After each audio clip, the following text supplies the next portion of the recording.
Part 3కి continuation. Rajmahal ద్వారం దగ్గర లక్ష్మణుడు నిశ్చలంగా నిలబడి ఉన్నాడు.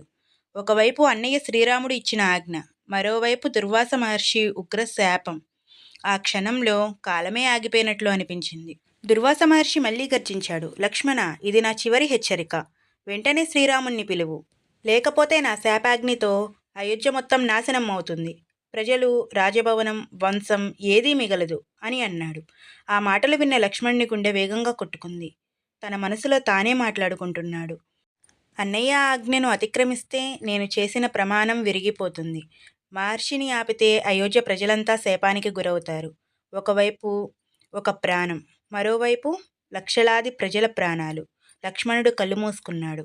తన చిన్ననాటి జ్ఞాపకాలు ఒక్కొక్కటిగా గుర్తుకు వచ్చాయి. అడవిలో గడిపిన 14 సంవత్సరాలు, అన్నయ్యకు కాపలాగా నిద్ర లేకుండా గడిపిన రాత్రులు, సీతమ్మకు సేవ చేసిన రోజులు, లంకాయుద్ధంలో భుజం భుజానికి కలిపి పోరాడిన క్షణాలు, అన్నయ్య చిరునవ్వు, అన్నయ్య ప్రేమ, అన్నయ్య నమ్మకం అన్నీ ఒకేసారి అతని కళ్ళ ముందు మెదిలాయి. అప్పుడు ఒక నిర్ణయానికి వచ్చాడు. నా ప్రాణం పోయినా పర్లేదు, కానీ అయోధ్య ప్రజలకు హాని జరగకూడదు అని అనుకున్నాడు. ఇదే లక్ష్మణుడి జీవితాన్ని మహోన్నతంగా చేసిన నిర్ణయం. అతను నెమ్మదిగా తిరిగి రాజమహల్ తలుపు వైపు నడిచాడు.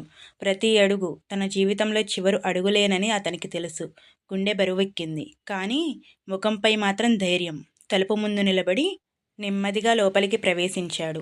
ఆ సమయంలో కాలదేముడు, శ్రీరాముడు మాట్లాడుకుంటున్నారు. లక్ష్మణుడు చేతులు జోడించి నమస్కరించాడు.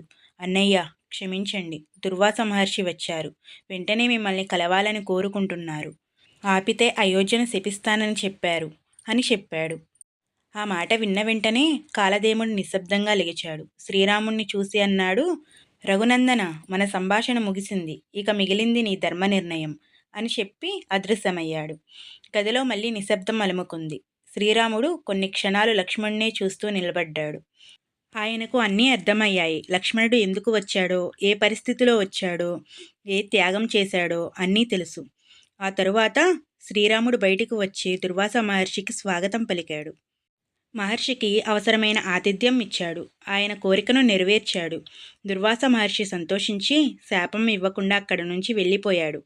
అయోధ్య రక్షించబడింది. ప్రజలు రక్షించబడ్డారు. కానీ ఇప్పుడు మరో పెద్ద సమస్య రాముడి ముందు నిలిచింది.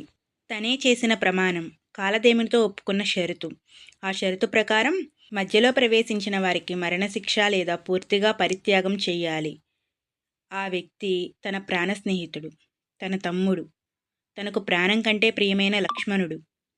శ్రీరాముడి హృదయం భారమయ్యింది. ధర్మాన్ని కాపాడాలా, తమ్ముణ్ణి కాపాడాలా?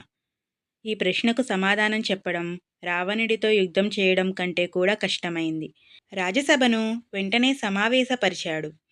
వశిష్ఠ మహర్షి, వామదేవుడు, జాబలి, ఇతర మహర్షులు, మంత్రులు అందరూ హాజరయ్యారు.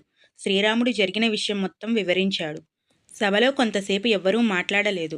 చివరకు వశిష్ఠ మహర్షి నెమ్మదిగా లెగిచి ఇలా అన్నారు, రఘునందన, నీవు ధర్మస్వరూపుడివి. నీవు చేసిన వాగ్దానం ధర్మం. ధర్మాన్ని ఉల్లంఘించడం నీకు తగదు. శాస్త్రాల ప్రకారం ప్రియమైన వ్యక్తిని విడిచిపెట్టడం కూడా మరణదండనతో సమానమే. కాబట్టి ధర్మాన్ని కాపాడడానికి లక్ష్మణుని పరిత్యజించాల్సిందే. ఆ మాటలు విన్న వెంటనే సభలో ప్రతి ఒక్కరికి కళ్ళల్లో నీళ్లు తిరిగాయి.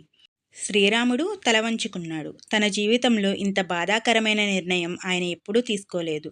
అయితే ధర్మమే తన శ్వాస అని నమ్మిన శ్రీరాముడు తన హృదయాన్ని రాయిలా మార్చుకొని లక్ష్మణుడి వైపు చూశాడు. ఆ క్షణంలో లక్ష్మణుడు ఏం చేశాడు? అన్నయ్య నిర్ణయాన్ని విని ఆయన ఏడ్చాడా, లేక చిరునవ్వుతో తన చివరి ప్రయాణానికి సిద్ధమయ్యాడా? అదే పార్ట్ 5లో ఉంటుంది. అక్కడి నుంచే త్రేతాయుగంలోని అత్యంత హృదయ వివాదక ఘట్టం ప్రారంభమవుతుంది.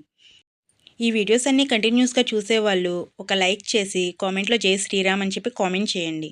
ఈ వీడియో కనుక మీకు నచ్చితే మన ఛానల్ని సబ్స్క్రైబ్ చేసుకోవడం మాత్రం మర్చిపోవద్దే.